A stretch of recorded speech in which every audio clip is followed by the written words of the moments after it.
The rise of digital isolation, a story about the most connecting yet most alone generation. It was 2:17 a.m. Athens Rome was completely dark except for the plate blue glow of his phone illuminating his face. His eyes were tired, dry, and slightly red, but kept scrolling notifications, scroll. A video of someone laughing with friends, scroll. A couple announcing their engagement, scroll. A group of co-workers celebrating a promotion, scroll.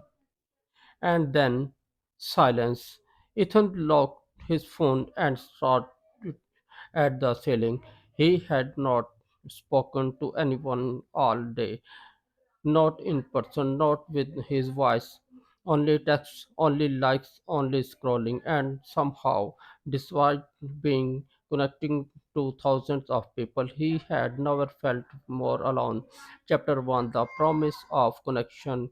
10 years earlier, Ethan had been excited about technology. He remembered getting his first smartphone at 16. It felt like freedom. He could talk anyone, anytime, anywhere. Social media promised connection, friendship, blogging, and at first it delivered. He reconnecting with old friends, met new people, shared moments, laughed, felt seen, but slowly, without him realizing it, something began to change.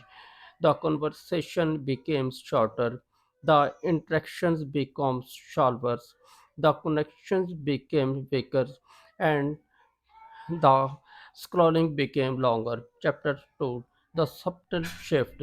At 24, Athens had what most people what called his good life. He lived in modern apartment, had a stable job. On his latest phone, he had flowers. But there was no, he did not have real connection. His mornings started with his phone. His nights ended with his phone.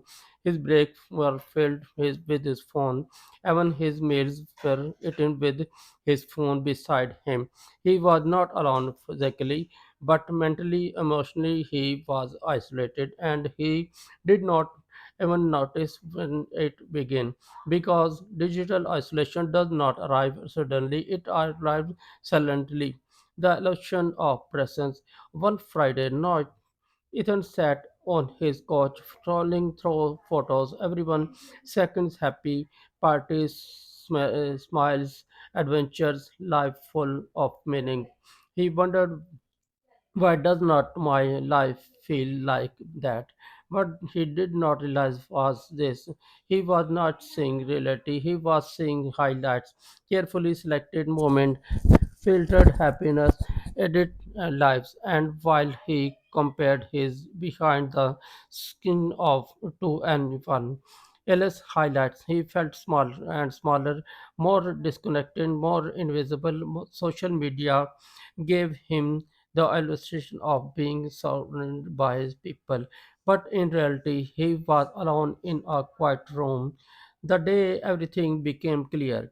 One day, Ethan experienced something unexpected. His internet went out, no Wi Fi, no scrolling, no notifications, no distractions.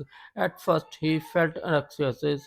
He picked up his phone instinctively. Nothing. He refreshed, nothing. He checked again, still nothing. He did not know what to do. He walked around his apartment aimlessly, sat down, stood up, checked his phone again, nothing. And then something strange happened. He heard silence. Real silence, not the artificial noise of endless content, but the silence of his own life. And in that silence, he realized something terrifying. He had built his entire emotion world around a screen, the forgotten skill. Later than everything, Ethan decided to go outside. No phone, just himself. He walked to Nerili Park. He saw people talking, laughing, children playing, friends sitting together. No one was looking at him. No one knew him, and he did not know them. He sat on a bench. A man next to him said, "Nice weather today." It was a simple sentence, but it shocked Ethan. He had not had a spontaneous conversation with a stranger in years. He responded awkwardly, "Yes, it is." They talked for only 2 minutes, but something inside Ethan shifted. For the first time in a long time, he felt present, not distracted, not divided, just present. The invisible epidemic. Ethan began to notice things he had never seen before. People sitting together but not talking. Families at restaurants staring at their phones. Friends walking side by side but mentally miles apart. Millions of people connecting digitally but disconnecting emotionally. The word had become louder than ever, yet somehow quieter than ever, lonelier than ever. Digital isolation was not obvious. It did not look like something sitting alone in dark room. It looked like someone surrounded by people yet mentally somewhere else. The experiment, Athens decided to something radical. He deleted social media for 30 days. The first few days were different. He felt restless, disconnected, like he was missing something important. But slowly, something unexpected happened. His mind became calmer. His thoughts became clear. He started noticing things again. Sunlight, conversation, moment he called his parents, met and old friends for coffee, spoke to coworkers on video instead of just texting.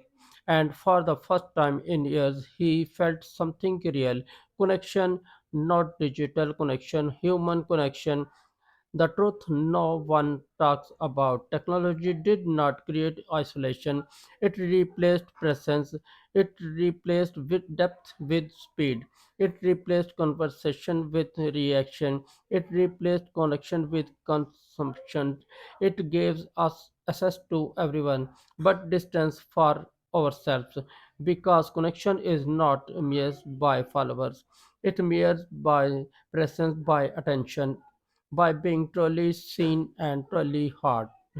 And no algorithm can replace that.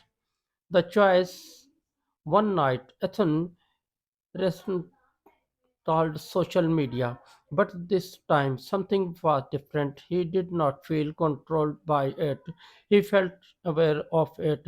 He understood it was a tool, not a replacement for life. He still used it, but he did not live in it. He spent more time outside, more time with people, more time living instead of watching other lives because he finally understood something most people never realize. You can be connected to the entire world and still be completely alone, or you can be connected to just a few people and feel deeply fulfilled. Final message: digital isolation does not happen overnight. It happens one scroll at a time, one ignored moment at a time, one replaced conversation at a time. Technology promised to connect us, but it's up to us to decide how we use it. Because at the end of the day, the most important connections are not found on screens, they are found in real moment, real conversation, real press, and real life. In a world more connecting that even why do so many people feel alone? Maybe the problem is not technology, maybe it's how much of ourselves we have given to it. This is beyond defined where you have hidden it for modern life. If his stories are with you, subscribe for more powerful stories to change how you feel the world. And thank you.